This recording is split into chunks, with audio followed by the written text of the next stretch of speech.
Police patrol തുടങ്ങുന്നു. സംസ്ഥാനത്ത് അരങ്ങേറുന്ന കുറ്റകൃത്യങ്ങൾ ഇഴകീറി പരിശോധിക്കുന്നു. അവയ്ക്ക് പിന്നാലെ ഈ അരമണിക്കൂർ സഞ്ചരിക്കുകയാണ്. കൊച്ചിയിലെ രാത്രികാല ഭീകരത, ഗുണ്ടാ സംഘങ്ങളുടെ അഴിഞ്ഞാട്ടം, തിരുവനന്തപുരത്തെ യുവസംവിധായക നയന സൂര്യന്റെ ദുരൂഹ മരണം, ഈ കേസുകൾ വിശദമായി പരിശോധിക്കുന്നു. സ്വാഗതം.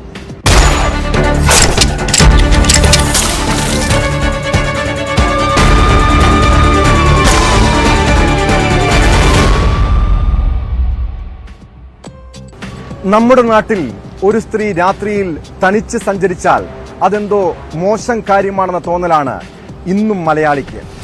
അങ്ങനെ സ്വയം ധൈര്യം സംഭരിച്ച ഒരു പെണ്ണ് രാത്രിയിൽ പുറത്തിറങ്ങിയാൽ അത്ര നല്ല അനുഭവമായിരിക്കില്ല ഉണ്ടാവുക.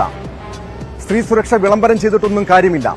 കാലം 2023 ആകുമ്പോഴും നമ്മുടെ ഇടയിലെ പലരുടെയും മനോഭാവത്തിൽ യാതൊരു മാറ്റവുമില്ല. കേരളത്തിലെ മെട്രോ നഗരമായ കൊച്ചിയിൽ ഒരു സ്ത്രീ രാത്രിയിൽ തനിച്ച് പുറത്തിറങ്ങിയാൽ എന്തായിരിക്കും അനുഭവം? ന്യൂസ് 18 അന്വേഷണം. കൊച്ചി നഗരഹൃദയമായ കലൂരിലാണ് ഞാനിപ്പോൾ നിൽക്കുന്നത്. സമീപകാലത്ത് ഈ മെട്രോ നഗരത്തെ നടുക്കിയ കൊലപാതക പരമ്പരകൾ. ഈ നഗരഹൃദയത്തിലാണ് മോഡൽ അർദ്ധരാത്രിയിൽ വാഹനത്തിനുള്ളിൽ വെച്ച് പീഡിപ്പിക്കപ്പെടുന്നതും. ഈ പശ്ചാത്തലത്തിൽ പോലീസ് പട്രോൾ പരിശോധിക്കുകയാണ്. രാത്രിയിൽ കൊച്ചി എത്രത്തോളം സുരക്ഷിതമാണ്? രാത്രിയിൽ ഈ നഗരത്തിലൂടെ സ്ത്രീകൾക്ക് സുരക്ഷിതമായി സഞ്ചരിക്കാൻ കഴിയുന്ന സാഹചര്യമുണ്ടോ? പോലീസ് പട്രോളിന്റെ യാത്ര തുടങ്ങുന്നു. എനിക്കൊപ്പം ക്യാമറമാൻ നിതിനും പ്രിയങ്കയും അസ്ലമുമുണ്ട്.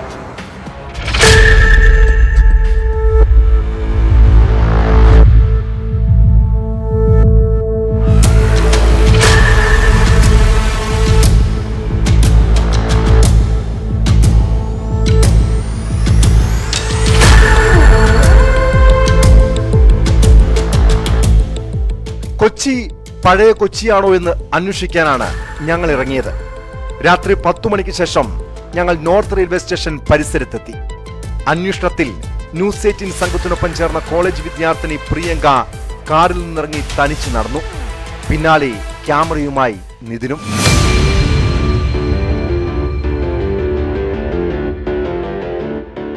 കൊച്ചിയെ രാത്രിയിലും പ്രകാശിപ്പിക്കുന്ന വിളക്കുകൾ അണഞ്ഞിട്ടില്ല. സ്ത്രീകൾ ഉൾപ്പെടെ നിരത്തിലുണ്ട്. പ്രിയങ്കയ്ക്ക് നേരെ ചില ആളുകളിൽ നിന്നും ചെറിയ തുറിച്ചുനോട്ടങ്ങൾ ഉണ്ടായെങ്കിലും കാര്യമായ പ്രശ്നങ്ങളില്ല.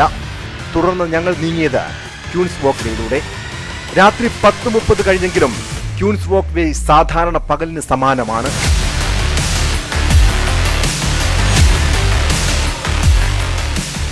മറൈൻ ഡ്രൈവിലെത്തുമ്പോൾ 11 മണി കഴിഞ്ഞു. വഴിവിളക്കുകളുടെ വെളിച്ചം പതിയെ മങ്ങിത്തുടങ്ങുന്നു. ആളുകളുടെ എണ്ണവും കുറഞ്ഞു. അതോടെ തനിച്ച് നടന്നു നീങ്ങിയ പ്രിയങ്കയ്ക്കൊപ്പം നടക്കാൻ ചിലർ പിന്നാലെ കൂടി. പന്തികേട് തോന്നിയതോടെ ഞങ്ങൾ സ്ഥലം വിട്ടു. രാത്രി 12 മണിക്ക് ശേഷം സൗത്ത് റെയിൽവേ സ്റ്റേഷൻ പരിസരത്തെത്തിയതോടെ കൊച്ചി പഴയ കൊച്ചിയായി. കൂടെ പോരുന്നുണ്ടോ എന്ന് ബൈക്കും കാറും നിർത്തി ചോദ്യം. രാത്രിയിൽ നീ എന്തിനാണ് ഇവിടെ നിൽക്കുന്നത്? ഇവിടെ പെണ്ണുങ്ങൾ തനിച്ചു നിൽക്കുന്നത് സേഫ് അല്ല എന്ന് തുടങ്ങിയ ഉപദേശങ്ങൾ. മോളെ ഇവിടെ നിൽക്കാൻ അത്ര സേഫ് അല്ല, പെൺകൊച്ചുങ്ങൾ ഈ രാത്രി ഇവിടെ നിൽക്കണ അത്ര നല്ലതല്ല. ഒരു ഘട്ടത്തിൽ പ്രിയങ്ക ശരിക്കും ഭയന്നുപോയി. പെൺകുട്ടികൾക്ക് രാത്രി ഒരുപാട് കറങ്ങി നടക്കുവാനും അല്ലെങ്കിൽ അവരാഗ്രഹിച്ച പോലെ ഒരു വൈബില് നമുക്ക് റോട്ടിലൂടെ നടക്കാൻ പറ്റുന്ന ഒരു സ്ഥലമായി കണ്ടാണ് ഞാൻ കൊച്ചി കണ്ടിരുന്നത്. പക്ഷേ ഇപ്പോൾ പോലീസ് പെട്രോളിയത്തെ സംഘത്തിനൊപ്പം ഞാൻ ചേർന്നൊരു 3 മണിക്കൂറായി. കാറിലായാലും സ്കൂട്ടിയിലായാലും പലരും നമ്മൾ ഇതേ കണ്ണോടെ തന്നെ നോക്കുന്നത്. അവർ ചോദിക്കുന്നുണ്ട് വരുന്നുണ്ടോ, എന്താണ്, എവിടേക്കാണ് എന്നുള്ള രീതിയിലുള്ള സംസാരവും അവർ ആ ഒരു വ്യൂ ഓഫ് തോട്ടിലാണ് നമ്മൾ നോക്കുന്നത്. ഒരു പെൺകുട്ടി രാത്രിയിൽ പുറത്ത് പോയി കഴിഞ്ഞാൽ ഇല്ലെങ്കിൽ അതുപോലെ 12 മണി 1 മണി സമയത്ത് അവൾ പോയി കഴിഞ്ഞാൽ ചോദിക്കുന്നത് എന്താണ്, വരുന്നുണ്ടോ, കൂടെ പോരുന്നുണ്ടോ എന്നുള്ള മൈൻഡാണ്. വേറെ ഒന്നിനും ആ കുട്ടിക്ക് ഒരു ആവശ്യം ഉണ്ടാവില്ലേ? ആ ഒരു ടൈമിൽ ആ കുട്ടിക്ക് വേറെ ഒരു ആവശ്യത്തിനും റോഡിൽ കൂടെ നടന്നുകൂടെ? കൊച്ചി എന്ന നഗരത്തിൽ ഇതെനിക്ക് വല്ലാത്തൊരു അനുഭവമാണ്. പക്ഷേ ഇതൊന്നുമല്ല ഞങ്ങളെ ഞെട്ടിച്ചത്. അക്രമങ്ങളും ലഹരിക്കടത്തും സ്ത്രീകൾക്ക് നേരെയുള്ള അതിക്രമങ്ങളും കൊലപാതക പരമ്പരകളും ഉണ്ടായിട്ടും ഒരു പോലീസിനെ പോലും എങ്ങും കണ്ടില്ല. ഒരിടത്ത് പോലും പോലീസ് പട്രോളിംഗുമില്ല. ഇതാണോ നമുക്ക് സുരക്ഷ നൽകേണ്ട പോലീസ് സംവിധാനം. ഒരു കോളേജ് വിദ്യാർത്ഥിനി, ഒരു പെൺകുട്ടി രാത്രിയിൽ കൊച്ചി നഗരത്തിലൂടെ യാത്ര ചെയ്തപ്പോൾ ഉണ്ടായ തുറിച്ചുനോട്ടങ്ങൾ, ദുരനുഭവങ്ങൾ നിരവധിയാണ്. അതായത് കൊച്ചി നഗരത്തിൽ ഇതാണ് സ്ഥിതിയെങ്കിൽ മറ്റ് സ്ഥലങ്ങളിലെ കാര്യം പറയേണ്ടതില്ലല്ലോ. മാത്രമല്ല, സംസ്ഥാന സർക്കാരിൻ്റെ കീഴിൽ രാത്രിയിൽ സ്ത്രീ സുരക്ഷിതത്വം ഉറപ്പാക്കാൻ വേണ്ടി പെണ്ണടക്കം അടക്കം നടത്തിയതാണ്. പക്ഷെ എന്നിട്ടും ഇവിടുത്തെ സ്ഥിതിയിൽ യാതൊരു മാറ്റവുമില്ല. സ്ത്രീ സുരക്ഷിതത്വം ഉറപ്പാക്കേണ്ട, സാധാരണ പൊതുജനങ്ങളുടെ സുരക്ഷ ഉറപ്പാക്കേണ്ട പോലീസ് സംവിധാനം പോലും നിഷ്ക്രിയമാണ് എന്നാണ് ഞങ്ങളുടെ ഈ 3 മണിക്കൂറത്തെ അന്വേഷണത്തിലൂടെ മനസ്സിലാക്കാൻ കഴിഞ്ഞത്. ഒരിടത്തും പോലീസിൻ്റെ പട്രോളിംഗ് ഉണ്ടായിരുന്നില്ല. ആകെ പരിശോധന നടന്നത്, ഞങ്ങളുടെ ശ്രദ്ധയിൽപ്പെട്ടത് കലൂരിലെ ഈ ഒരു പരിശോധന മാത്രമാണ്. സമീപകാലത്ത് കേരള പോലീസ് അന്വേഷിക്കുന്ന പ്രമാദമായ കേസുകളിലൊന്നാണ് യുവ സംവിധായിക നയന സൂര്യന്റെ മരണം. നയനയുടെ മരണത്തിന്റെ ചുരുളഴിക്കാൻ ക്രൈംബ്രാഞ്ച് സംഘത്തിന് കഴിയുമോ? കേസന്വേഷണത്തിന്റെ ആദ്യഘട്ടത്തിൽ തെളിവുകൾ ശേഖരിക്കാതിരിക്കുകയും മനഃപൂർവ്വം വിട്ടുകളയുകയും ചെയ്ത അന്വേഷണ ഉദ്യോഗസ്ഥർക്കെതിരെ എന്ത് നടപടി ഉണ്ടാകും? തെളിവുകളുടെ അഭാവത്തിൽ ക്രൈംബ്രാഞ്ച് സംഘത്തിന് മുന്നിലുള്ള വെല്ലുവിളികൾ എന്തൊക്കെയാണ്? തിരുവനന്തപുരത്ത് നിന്നും BB വിനോദിന്റെ റിപ്പോർട്ടിലേക്ക്. കേരളത്തിന്റെ കുറ്റാന്വേഷണ ചരിത്രത്തിൽ പോലീസിന് വെല്ലുവിളിയായേക്കാവുന്ന കേസാണ് നയനയുടെ മരണം. നയനയുടെ മരണം ആത്മഹത്യയോ കൊലപാതകമോ? അത് അന്വേഷിക്കും മുൻപ് ആദ്യം പരിശോധിക്കേണ്ടത് മ്യൂസിയം പോലീസിന്റെ വീഴ്ചയെക്കുറിച്ചാണ്. ഈ കേസിന്റെ ആദ്യഘട്ടത്തിൽ മ്യൂസിയം പോലീസ് ഗുരുതരമായ വീഴ്ച വരുത്തിയത് എന്തെങ്കിലും താല്പര്യം കൊണ്ടാണോ?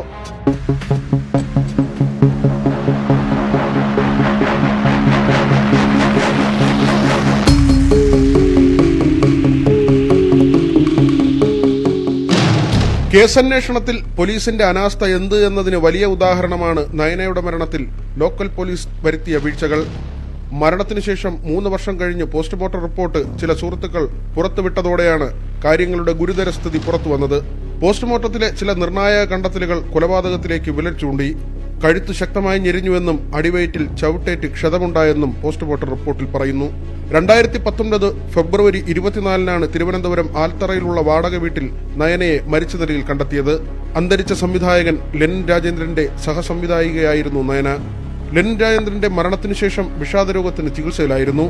വിളിച്ചിട്ട് കിട്ടാത്തതിനെ തുടർന്ന് സുഹൃത്തുക്കൾ വീട്ടിലെത്തി നോക്കിയപ്പോഴാണ് നയനയെ മരിച്ച നിലയിൽ കണ്ടെത്തിയത്. കടുത്ത പ്രമേഹ രോഗിയായിരുന്ന നയന ഷുഗർ കുറഞ്ഞ് പരസഹായമില്ലാതെ മരിച്ചു എന്നായിരുന്നു പോലീസ് കണ്ടെത്തൽ. എന്നാൽ പോസ്റ്റ്മോർട്ടം റിപ്പോർട്ടിലെ ചില കണ്ടെത്തലുകളാണ് ദുരൂഹത ഉയർത്തിയത്. പോസ്റ്റ്മോർട്ടം റിപ്പോർട്ടിലെ കണ്ടെത്തലുകൾ ഇങ്ങനെ: കഴുത്ത് ശക്തമായി ഞെരിഞ്ഞിട്ടുണ്ട്, കഴുത്തിന് ചുറ്റും ഉരഞ്ഞുണ്ടായ മുറിവുകളുണ്ട്, ഇടത് അടിവയറ്റിൽ ചവിട്ടേറ്റ പോലുള്ള ക്ഷതമുണ്ട്. ഇതിന്റെ ആഘാതത്തിൽ പാൻക്രിയാസ്, വൃക്ക തുടങ്ങിയ ആന്തരിക അവയവങ്ങളിൽ രക്തസ്രാവമുണ്ടായി. കൊലപാതക സാധ്യത സംശയിക്കുന്നതാണ് പോസ്റ്റ്മോർട്ടത്തിലെ ഈ കണ്ടെത്തലുകൾ. മുൻ പോലീസ് സർജൻ ഡോക്ടർ ശശികലയുടെ മൊഴിയാണ് ഈ കേസിൽ ഏറ്റവും പ്രധാനം. ഡോക്ടർ ശശികല പലർക്കും അറിയാമായിരിക്കും. ഒരിക്കൽ പോലും മാധ്യമങ്ങൾക്ക് മുന്നിൽ വന്ന് കാര്യങ്ങൾ അങ്ങനെ അങ്ങ് വെളിപ്പെടുത്താത്ത ഒരാളാണ്. ഏറ്റവും ഒടുവിൽ കൊല്ലത്ത് ദേവനന്ദയുടെ തിരോധാനത്തിന് ശേഷം ഒരു പ്രതികരണം നടത്തിയതൊഴിച്ചാൽ പിന്നീട് ഒരുപക്ഷെ ആരും അങ്ങനെ മാധ്യമങ്ങളിൽ ഡോക്ടർ ശശികലയെ കണ്ടിട്ടുണ്ടാവില്ല. ഡോക്ടർ ശശികല വിരമിച്ചു.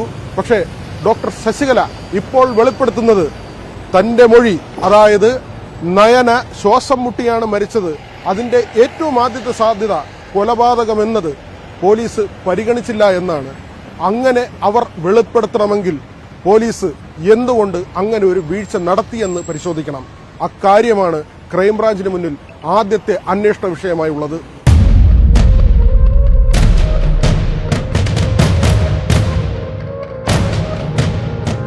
അന്ന് പോസിബിലിറ്റീസിലൊന്ന് മർഡർ തന്നെയായിരുന്നു. ഏറ്റവും പ്രധാനവും ഏറ്റവും നമ്മൾ പറയുമല്ലോ മോസ്റ്റ് ഇമ്പോർട്ടൻറ്റ് മാനർ മർഡർ തന്നെയാണ്. രണ്ടാമതിപ്പം നമ്മളിപ്പം അന്വേഷണ സംഘം പറയുവാണ് ഒരു അടച്ചിട്ട മുറി ചവിട്ടി തുറന്നാണ് കയറിയത്, അവിടെയാണ് ഈ കുട്ടി മരിച്ചു കിടന്നത് എന്ന് പറഞ്ഞാൽ നമുക്ക് അതിനകത്ത് അകത്ത് നിന്ന് കുറ്റിയിട്ടിരുന്ന മുറിയിൽ ആരെങ്കിലും കയറി കൊന്നെന്ന് പറയാൻ പറ്റില്ല. അപ്പം ഒരു റെയർ പോസിബിലിറ്റി ആയിട്ട് അതിലൊരു സൂയിസൈഡ് ഉണ്ട്. സത്യം എത്ര കാലം മറച്ചു വെച്ചാലും ഒരു നാൾ പുറത്തു വരിക തന്നെ ചെയ്യും. നയനയുടെ പേരിൽ ആരെങ്കിലും സ്വത്ത് എഴുതി വെച്ചിരുന്നോ? ആ സ്വത്ത് തിരിച്ചെഴുതുന്നതിന് വേണ്ടി നയനയ്ക്കുമേൽ സമ്മർദ്ദമുണ്ടായിരുന്നോ? നയനയുടെ കരണത്ത് ആരെങ്കിലും അടിച്ചോ? നയനയെ നിരന്തരം ഫോണിൽ അസഭ്യം വിളിച്ചോ? ഒരു പ്രധാനപ്പെട്ട സാക്ഷിമൊഴി അന്വേഷണ സംഘത്തിന് ലഭിക്കും. ആ സാക്ഷിയുടെ തൊട്ടടുത്ത് നമ്മളുണ്ട്. പക്ഷേ അന്വേഷണ സംഘത്തോട് പ്രതികരിച്ച ശേഷം വെളിപ്പെടുത്തൽ നടത്താമെന്ന വാക്കാണ് ആ സാക്ഷി നൽകിയിട്ടുള്ളത്. ഫോറൻസിക് പരിശോധനയിൽ പോലും കാര്യങ്ങൾ ഉണ്ടാകുമോ, തെളിവുകൾ ലഭിക്കുമോ സംശയമുണ്ട് പലതിലും. കാരണം കാലം ഒരുപാട് കഴിഞ്ഞുപോയി. പക്ഷേ ആദ്യം പറഞ്ഞതുപോലെ സത്യം ഒരു നാൾ വെളിപ്പെടുക തന്നെ ചെയ്യും. കുറ്റിയിട്ടിരുന്നോ ഇല്ല എന്നുള്ളത് ആ സമയത്ത് നോക്കാൻ പറ്റിയില്ല. ഇല്ല, കാര്യം നമുക്കിത് തുറക്കുക, അവിടെ ആളുണ്ടോന്ന് അറിയുക, എന്തായാലും ആരോ അകത്തുണ്ടെന്ന് മനസ്സിലായി. കാരണം എന്താ പറയാ, അത് അകത്ത് ലോക്ക്ഡൌൺ എന്നുള്ള രീതിയിലാണ് നമ്മൾ ഇരിക്കുന്നത്. അപ്പം തുറന്നു കഴിഞ്ഞ് ലൈറ്റ് ഇട്ട് കഴിയുമ്പോൾ അവിടെ പായൊക്കെ വിരിച്ച്. ഈ കൂടെ ഉണ്ടായിരുന്ന രണ്ട് ചെറുപ്പക്കാരാണല്ലോ, പയ്യന്മാരാണ് തള്ളിയെടുക്കുന്നത്. അന്നേരം ഒരുപാട് പ്രസ് ചെയ്യേണ്ടി വന്നു. ഒരു 3 തവണയെങ്കിലും ഞങ്ങൾക്ക് അവർക്ക് പ്രഷർ കൊടുക്കേണ്ടി വന്നു. 13-അംഗ ക്രൈംബ്രാഞ്ച് സംഘമാണ് നിലവിൽ കേസ് അന്വേഷിക്കുന്നത്. നയന സൂര്യന്റെ മരണത്തിൽ ക്രൈംബ്രാഞ്ച് അന്വേഷണ സംഘം യോഗം ചേർന്നു. മെഡിക്കൽ ബോർഡിന്റെ സേവനം തേടുന്നതടക്കമുള്ള കാര്യങ്ങൾ യോഗം ചർച്ച ചെയ്തു. ആരിൽ നിന്നൊക്കെ മൊഴി രേഖപ്പെടുത്തണം എന്നതിന്റെ പ്രാഥമിക പട്ടികയായി. പ്രധാനപ്പെട്ട തെളിവുകൾ കാണാതായത് അന്വേഷണത്തിന് തിരിച്ചടിയായിട്ടുണ്ട്. മരണസമയത്തെ വസ്ത്രങ്ങളാണ് നഷ്ടമായത്. മ്യൂസിയം സ്റ്റേഷനിലേക്ക് കോടതി കൈമാറിയവയാണ് കാണാതായത്. ഫോറൻസിക് ലാബിലുണ്ടോ എന്ന് അന്വേഷിക്കുന്നു. ലാബിലേക്ക് കൈമാറിയതിന്റെ രേഖകളും സ്റ്റേഷനിലില്ല. തുടർ അന്വേഷണത്തിലെ നിർണായക തെളിവാണ് വസ്ത്രങ്ങൾ. ജീവിതത്തെക്കുറിച്ച് ഒരുപാട് കാഴ്ചപ്പാടുള്ള വ്യക്തിയായിരുന്നു നയന. ചലച്ചിത്ര രംഗത്ത്, എഴുത്തിന്റെ ലോകത്ത് സാംസ്കാരിക പ്രവർത്തകയായി ഒരുപാട് പേരുടെ ഹൃദയത്തിൽ ഇടം നേടിയ പെൺകുട്ടി. നയനയുടെ മരണത്തെക്കുറിച്ചുള്ള അന്വേഷണം എവിടെ ചെന്ന് അവസാനിക്കും? അവിടെ എത്തുന്നതുവരെ ന്യൂസ് 18-നും ഒപ്പമുണ്ടാകും. ഹരി വിതുരയ്ക്കൊപ്പം വി വിനോദ്. തൃശൂരിലെ പ്രവീൺ റാണ, കാക്കനാട്ടെ എബിൻ വർഗീസ് തട്ടിപ്പുകാരുടെ സംഘത്തിലേക്ക് ഒരു പേര് കൂടി ചേർക്കുകയാണ്. കാസർകോട്ടെ ഗ്ലോബൽ ബിസിനസ് ഗ്രൂപ്പ് ഉടമ അനിൽകുമാർ. ഉയർന്ന പലിശ വാഗ്ദാനം ചെയ്ത് 5000-ലധികം പേരിൽ നിന്നായി ഇയാൾ തട്ടിയെടുത്തത് 100 കോടിയിലധികം രൂപയാണ്. അനിൽകുമാറും കമ്പനി ഡയറക്ടറും പോലീസിന്റെ പിടിയിലായി.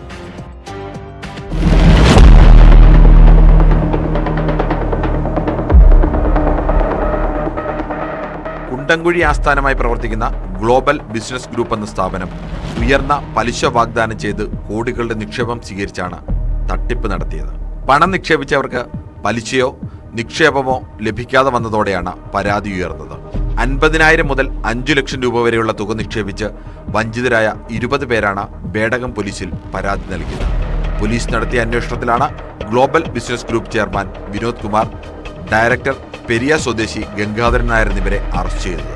IPC 420 വഞ്ചനാ കുറ്റം, ബഡ്സ് ആക്ട് എന്നീ വകുപ്പുകൾ പ്രതികൾക്കെതിരെ ചുമത്തിയിട്ടുണ്ട്. പല പേരിലും വ്യാജമായിട്ട് സ്ഥാപനങ്ങൾ നടത്തുന്നുണ്ട്, ധനകാര്യ സ്ഥാപനങ്ങൾ നടത്തുന്നുണ്ട്, ചിട്ടി കമ്പനി മറ്റൊന്ന് നടത്തുന്നുണ്ട്. ഇവർ അത് ബിറ്റ് കോയിൻ പോലുള്ള അതിൽ പണം നിക്ഷേപിക്കാൻ വേണ്ടി പുതിയൊരു കമ്പനി രൂപീകരിച്ചിട്ടുണ്ട്. അതിലും പണം നിക്ഷേപിക്കേണ്ട ഏർപ്പാടുണ്ട്, അവർക്ക് നിക്ഷേപിച്ചിട്ടുണ്ട്. അതെല്ലാം പരിശോധിക്കുന്നുണ്ട്. ഇപ്പം നിലവിൽ 18 ബാങ്ക് അക്കൗണ്ട് നമ്മൾ സീസ് ചെയ്തിട്ടുണ്ട്. അതിൽ 8 അക്കൗണ്ട് നമ്മൾക്ക് ഡീറ്റെയിൽസ് കിട്ടുന്നു. അതിൽ ഏകദേശം 12 കോടിയോളം രൂപ നമ്മൾ സീസ് ചെയ്തിട്ട് വെച്ചിട്ടുണ്ട്. 5700 നിക്ഷേപർ തട്ടിപ്പിന് ഇരയായെന്നാണ് പോലീസിന്റെ പ്രാഥമിക കണ്ടെത്തൽ. 2020 നവംബറിൽ ആരംഭിച്ച സ്ഥാപനം ആദ്യകാലങ്ങളിൽ വാഗ്ദാനം ചെയ്ത പലിശ കൃത്യമായി നൽകിയതോടെ കൂടുതൽ പേർ ഇതിൽ ആകൃഷ്ടരായി. 400 കോടിയോളം രൂപ നിക്ഷേപമായി സ്വീകരിച്ചിട്ടുണ്ടെന്നാണ് വിലയിരുത്തൽ. കൂടുതൽ പേർ പരാതിയുമായി എത്തുന്ന സാഹചര്യത്തിൽ കേസ് ക്രൈംബ്രാഞ്ചിന് കൈമാറിയേക്കും. ചെയർമാനായ വിനോദ് കുമാറിന്റെ ആസ്തിവകകൾ നേരത്തെ മരവിപ്പിച്ചിരുന്നു. കോടതിയിൽ ഹാജരാക്കിയ പ്രതികളെ 14 ദിവസത്തേക്ക് റിമാൻഡ് ചെയ്തു. കൂടുതൽ ചോദ്യം ചെയ്യലിനായി പ്രതികളെ കസ്റ്റഡിയിൽ ആവശ്യപ്പെട്ട് പോലീസ് കോടതിയിൽ അപേക്ഷ നൽകിയിട്ടുണ്ട്.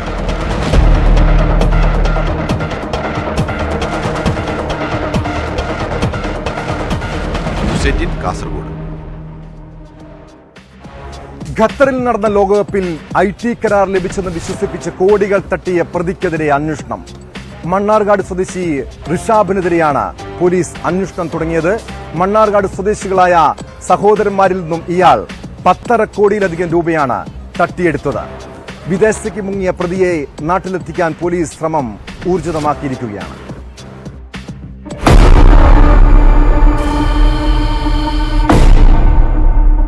ഇതാണ് മണ്ണാർക്കാട് ചന്തപ്പടി സ്വദേശി ഇർഷാദ്.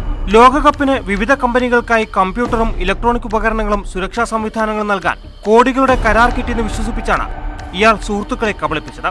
മണ്ണാർക്കാട് സ്വദേശി ഷഫീർ, സഹോദരൻ ഷെഫീൻ എന്നിവരിൽ നിന്നുമായി 10.46 കോടി രൂപ പല ഘട്ടങ്ങളിലായി വാങ്ങി. ആദ്യം ചെറിയ തുക ലാഭമായി നൽകി. ഇതോടെ വിശ്വാസ്യത വന്ന സുഹൃത്തുക്കൾ കോടികൾ നിക്ഷേപിച്ചു. എന്നാൽ പിന്നീട് 1 രൂപ പോലും തിരിച്ചു കിട്ടാതെ വന്നതോടെ തട്ടിപ്പ് വ്യക്തമായി. സംഭവത്തിൽ ഷഫീർ മണ്ണാർക്കാട് പോലീസിൽ പരാതി നൽകി. ഫിഫ വേൾഡ് കപ്പ് എന്ന് പറഞ്ഞിട്ടാണ്, അതുമായി ബന്ധപ്പെട്ടുള്ള ബിസിനസ് പറഞ്ഞിട്ടാണ് അവൻ പൈസകൾ മേടിച്ചത്. അത് എൻ്റെ അടുത്തും എൻ്റെ ബ്രദറിനുമാട് കൂടി 11 കോടി രൂപയോളം മേടിച്ചിട്ടുണ്ട്. കുറച്ച് വേറെ പൈസകളും ഞാൻ തെളിയിക്കാണ്ട്, അത് കോടതിയിലാണ്, പോലീസ് തെളിയിക്കാനുള്ള കുറച്ച് പൈസകളും കൂടി ഉണ്ട് ഇതിൽ. ഖത്തറിലുള്ള സുഹൃത്തുക്കളും റിഷാബിന്റെ തട്ടിപ്പിനിരയായിട്ടുണ്ട്. മണ്ണാർക്കാട് സ്വദേശി സാലിം, നാട്ടുകൽ സ്വദേശി ജാഫർ എന്നിവരാണ് പരാതിക്കാർ. സാലിമിന്റെ കയ്യിൽ നിന്ന് 77 ലക്ഷം രൂപയും ജാഫറിന്റെ പക്കൽ നിന്ന് 10 കോടിയും തട്ടിച്ചെന്നാണ് പരാതി.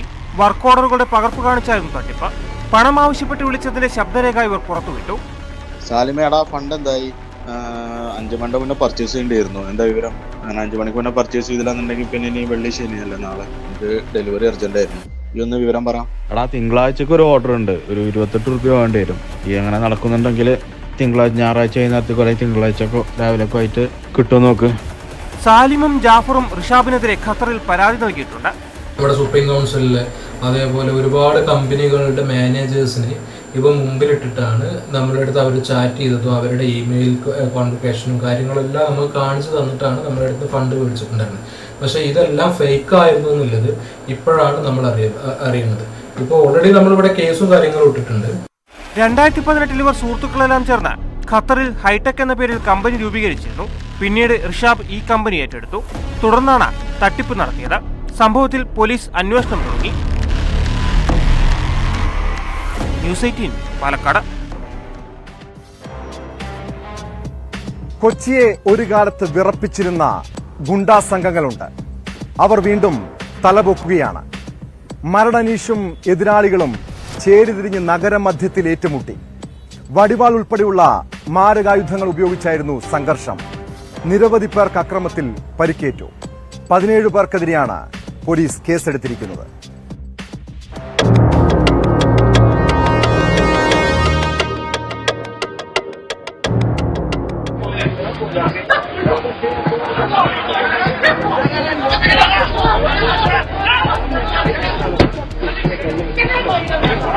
കാക്കനാട് കുന്നംപുറത്തെ തട്ടുകടയിൽ മരടനീഷിന്റെ സംഘം മറ്റൊരു സംഘമായ നിസാമും കൂട്ടാളികളുമായി ഏറ്റുമുട്ടുന്ന രംഗമാണിത്. വാഹന പാർക്കിങ്ങിനെ ചൊല്ലിയുള്ള തർക്കമാണെന്ന് പോലീസ് പറയുമ്പോൾ മയക്കുമരുന്ന് കള്ളക്കടത്ത് ഇടപാടുകളുമായി ബന്ധപ്പെട്ട കുടിപ്പക പോരാട്ടത്തിൽ കലാശിക്കുകയായിരുന്നു.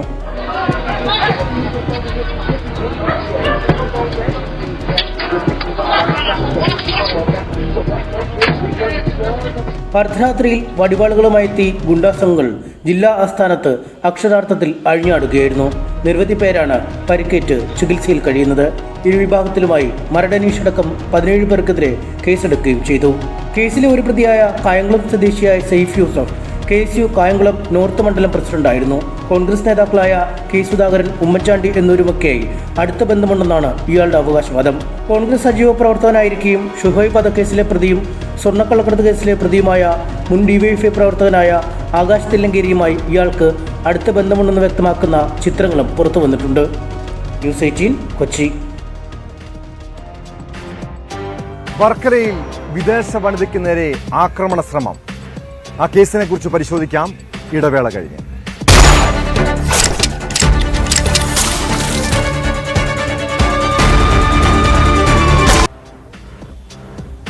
കോവളത്ത് വിദേശ വനിതയെ കൊലപ്പെടുത്തിയ കേസിൽ പ്രതിക്ക് ശിക്ഷ വിധിച്ചിട്ട് 1 മാസം തികയുന്നതേയുള്ളൂ. പിന്നാലെ വർക്കലയിൽ വിദേശ വനിതയ്ക്ക് നേരെ ആക്രമണ ശ്രമമുണ്ടായി. ഫ്രഞ്ച് വനിത ആലീസിന് നേരെയാണ് പ്രദേശവാസി ബിയർ കുപ്പിക്കൊണ്ട് അടിക്കാൻ ശ്രമിച്ചത്. സമീപ ദിവസങ്ങളിൽ വർക്കലയിൽ വിദേശ വനിതകൾക്ക് നേരെ ആക്രമണം പതിവെന്നാണ് പരാതി.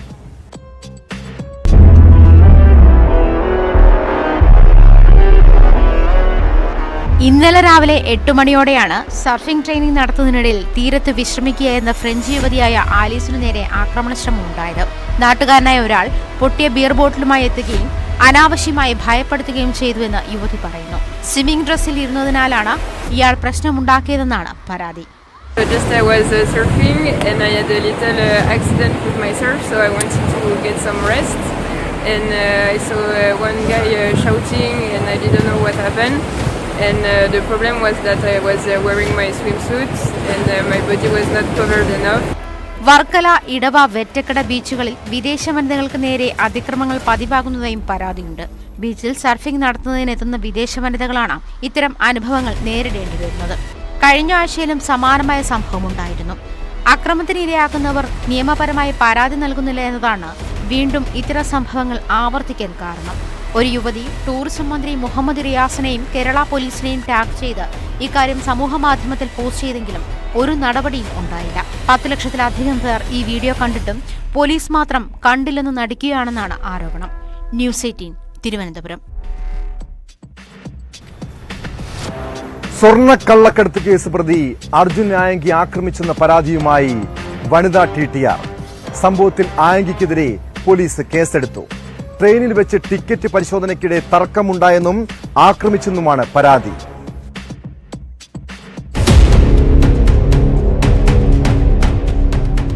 കഴിഞ്ഞ രാത്രി ഗാന്ധിധാം നാഗർകോവിൽ എക്സ്പ്രസിലാണ് കേസിനാസ്പദമായ സംഭവം നടന്നത്. ജനറൽ ടിക്കറ്റ് എടുത്ത അർജുൻ ആയങ്കി സ്ലീപ്പർ ക്ലാസ്സിൽ യാത്ര ചെയ്തത് വനിതാ TTR ചോദ്യം ചെയ്തു. ഇതോടെ വാക്കുതർക്കവും അക്രമവും ഉണ്ടായെന്നാണ് വനിതാ ഉദ്യോഗസ്ഥയുടെ പരാതി. ട്രെയിൻ കോട്ടയത്തെത്തിയപ്പോൾ ഉദ്യോഗസ്ഥ റെയിൽവേ പോലീസിന് പരാതി നൽകി. ഇതോടെ Kottayam RPF SI Reji P. Joseph ആയങ്കിക്കെതിരെ ജാമ്യമില്ലാ വകുപ്പുകൾ ചുമത്തി കേസെടുത്തു. സംഭവത്തെക്കുറിച്ച് അർജുൻ ആയങ്കി പറയുന്നത് മറ്റൊരു വിശദീകരണമാണ്. തൃശൂരിൽ വെള്ളം കുടിക്കാനിറങ്ങിയപ്പോൾ ട്രെയിൻ വിട്ടു. ഓടിക്കയറിയത് സ്ലീപ്പർ ക്ലാസ്സിൽ. ഇതോടെ TTR S. മധു ഇറങ്ങിപ്പോകണമെന്നാവശ്യപ്പെട്ടു. ഇത് തർക്കത്തിലായതോടെ വനിതാ ഉദ്യോഗസ്ഥയുടെ പേരിൽ പരാതി നൽകുകയായിരുന്നു. സംഭവത്തിൽ അർജുൻ ആയങ്കിയും രാത്രി തന്നെ ആലുവയിൽ പരാതി നൽകിയിട്ടുണ്ട്. പരാതികൾ ഒത്തുതീർപ്പാക്കാൻ റെയിൽവേ ഉദ്യോഗസ്ഥരുടെ നീക്കം ഉണ്ടെന്നും ആയങ്കി ആരോപിക്കുന്നു. ആയങ്കിയെ പിടികൂടി തുടർ നടപടി സ്വീകരിക്കാനാണ് റെയിൽവേ പോലീസിന്റെ തീരുമാനം. ന്യൂസ് 18 കോട്ടയം. ഇടുക്കി കാഞ്ചിയാറിൽ 4 അംഗ കുടുംബത്തിനു നേരെ ആക്രമണം. അഞ്ചുരുളി സ്വദേശി രാജിത്തിനും കുടുംബത്തിനുമാണ് മർദ്ദനമേറ്റത്. സംഭവത്തിൽ പ്രതികളെ പോലീസ് അറസ്റ്റ് ചെയ്തു. വധശ്രമം ഉൾപ്പെടെയുള്ള വകുപ്പുകളാണ് ഇവർക്കെതിരെ ചുമത്തിയിരിക്കുന്നത്.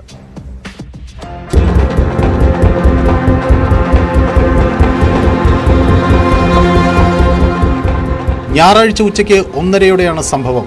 വാഗമൺ സന്ദർശിച്ച ശേഷം അഞ്ചുരുളി കാണുവാനായി എത്തിയതായിരുന്നു പെരുമ്പാവൂർ പോഞ്ഞാശ്ശേരി സ്വദേശിയായ രാജിത്തും കുടുംബവും. ടണൽ ഭാഗത്തേക്ക് പോകുന്നതിനിടയിൽ എതിരെ വന്ന യുവാക്കളുടെ സംഘം രാജിത്തിന്റെ ഭാര്യ കവിതയോട് അപമര്യാദയായി പെരുമാറി. ഇത് രാജിത്ത് ചോദ്യം ചെയ്തതോടെയായിരുന്നു ആക്രമണം. യുവാക്കൾ മദ്യലഹരിയിലായിരുന്നു. സംഭവത്തിൽ വണ്ടൻമേട് മാലി സ്വദേശികളായ പ്രശാന്ത്, ശബരി, പ്രശാന്ത് ശക്തിവേൽ, അജിത് അന്തോണി രാജ്, വിഭിഷൻ, മനോജ്, സുധീഷ്, അരുൺ ജയകുമാർ, വിജയ്, സതീഷ് സൂര്യ, സുരേഷ്, കുന്തളംപാറ സ്വദേശി രഘു എന്നിവരെയാണ് പോലീസ് അറസ്റ്റ് ചെയ്തത്. സംഘം ചേർന്ന് വധിക്കാൻ ശ്രമിച്ചതിനാണ് യുവാക്കൾക്കെതിരെ കേസ്. വണ്ടൻമേട് മാലി പ്രദേശത്ത് നിന്നും അഞ്ചുരുളിയിലേക്ക് ടൂറിനായി വന്ന 14 പേരടങ്ങുന്ന ചെറുപ്പക്കാരുടെ സംഘം ക്രൂരമായി മർദ്ദിക്കുകയും കഴുത്തിൽ ഞെക്കിപ്പിടിച്ച് അതിക്രൂരമായ രീതിയിൽ ആക്രമിക്കുകയാണ് ഉണ്ടായത്. നമുക്ക് കിട്ടിയ വിവരത്തിൻ്റെ അടിസ്ഥാനത്തിൽ സ്റ്റേഷനിലുണ്ടായിരുന്ന എല്ലാ പോലീസ് ഉദ്യോഗസ്ഥരും സംയോജിതമായി ഇടപെടുകയും പ്രതികളെ സ്ഥലത്തു നിന്നും കസ്റ്റഡിയിലെടുക്കുകയും ചെയ്തു. ഇനിയും ഈ അഞ്ചുരുളി പ്രദേശത്തും മറ്റും പോലീസിന്റെ സ്ഥിരമായ പട്രോളിങ്ങും മറ്റും ഏർപ്പെടുത്താനുള്ള ക്രമീകരണങ്ങളും ചെയ്തിട്ടുള്ളത്. പൊങ്കൽ ആഘോഷത്തിന്റെ ഭാഗമായി കട്ടപ്പനയിൽ സിനിമ കാണാൻ എത്തിയതായിരുന്നു യുവാക്കൾ. എന്നാൽ ടിക്കറ്റ് കിട്ടാതെ വന്നതോടെ ഇവർ അഞ്ചുരുളിയിൽ എത്തുകയായിരുന്നു. കുടുംബത്തിനു നേരെയുണ്ടായ ആക്രമണം തടയാനെത്തിയ നാട്ടുകാരെയും സംഘം മർദ്ദിച്ചു. കോടതിയിൽ ഹാജരാക്കിയ പ്രതികളെ റിമാൻഡ് ചെയ്തു. ന്യൂസ് 18 ഇടുക്കി. ഇനി മലപ്പുറം പെരിന്തൽമണ്ണയിലെ ഒരു കേസിലേക്കാണ്. പെരിന്തൽമണ്ണയിൽ പറമ്പിൽ നിന്നും പേരയ്ക്ക പറിച്ചെന്നാരോപിച്ച് 12 വയസ്സുകാരന് ക്രൂരമർദ്ദനമേൽക്കേണ്ടി വന്നു. സ്ഥലം ഉടമയാണ് മർദ്ദിച്ചത്. ബൈക്കിടിച്ച് വീഴ്ത്തുകയും ചവിട്ടുകയും ചെയ്തുവെന്നാണ് പരാതി. സംഭവത്തിൽ പ്രതിയെ പോലീസ് അറസ്റ്റ് ചെയ്തു.